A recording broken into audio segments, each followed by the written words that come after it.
Сәлеметсіздер, 9-шы сынып оқушылары. Бүгінгі сынып сағатымыздың тақырыбы ел есімде, ел есінде. Мынау биылғы жыл білеміз, ұлы жеңістің, Отан соғысындағы жеңістің 70 жылдық мерейтойы. Соған байланысты біздің сыныптың дайындаған іс-шарасын ашық деп жариялаймыз. Соғысты көзбен көрмесек те, жүрекпен сезіне білу біздің борышымыз деп білеміз. Бір сәтке өткенге оралып, соғыс жылдардағы үздік сәттеріне көз жүгіртейік.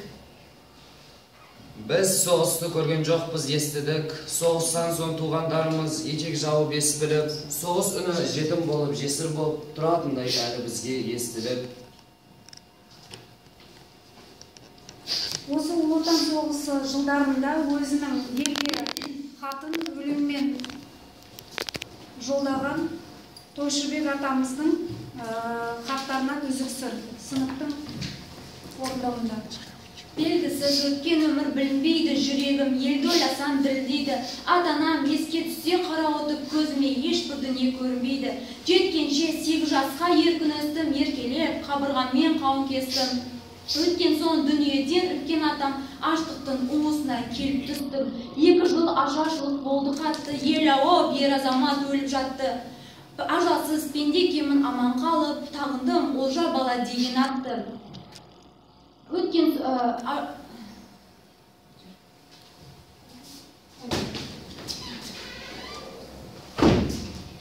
арыз беріп асықтым, көрсем деп тылда майданды.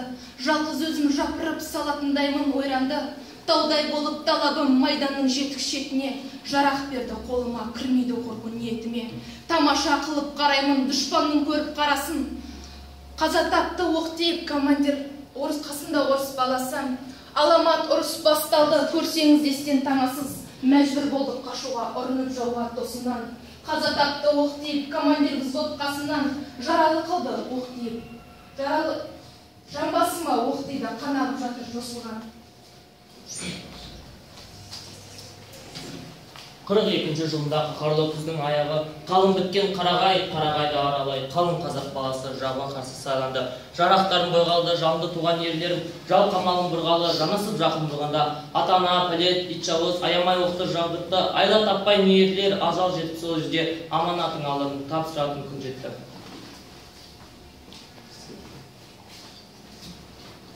Жаңбырдай жауып қорғасын, жауға қарсы барғасын, жаратқан жерден болғанды жаралы болып мен қалдым.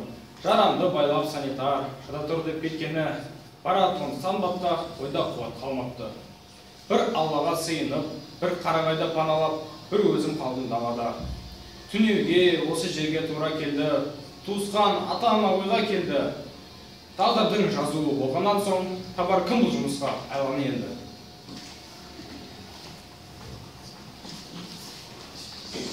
Сілкінгенде қара жер тарсылға дүрсіл қосылған, естіледі құлаққа ұлыған даусы минаның. Қасыма бірі түскен соң шошайын деді иманым. Шыбыр жаным қиналды, елестеп үйім көзіме, есеңгіреп кетіппін сенсеңдер айтқан сөзіме.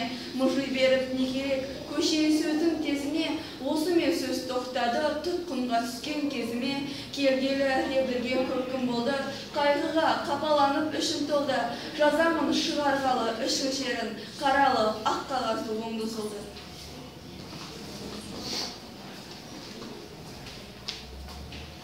Ардақты сәлем жазын атана, туысқан артымдағы екі қалқа, сіздерге сағынышты жатын сәлем, күйделіп күндіренді барлық әлем.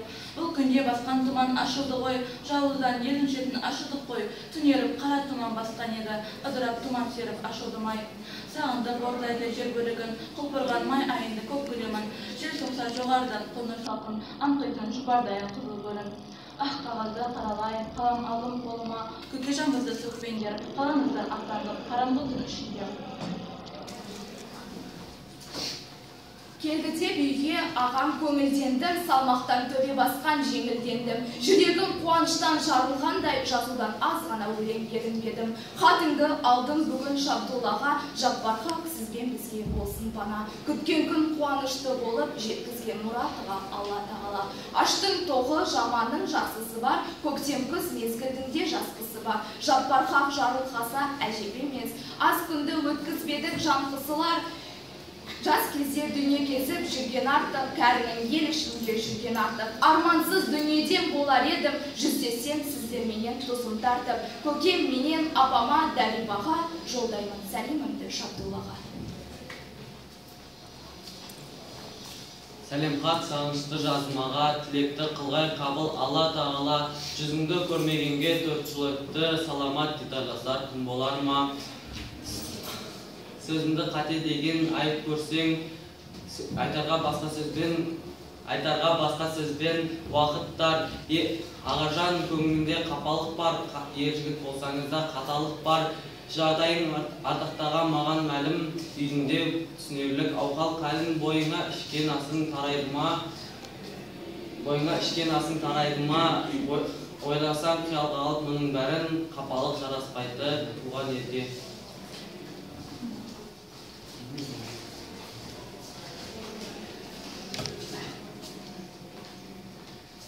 Пендені түз айдасақ қиын екен, ойда жоқ жерден неміс пленге алды. Шекербай отағасы жай осылай, ондаған істің арттың патша құдай.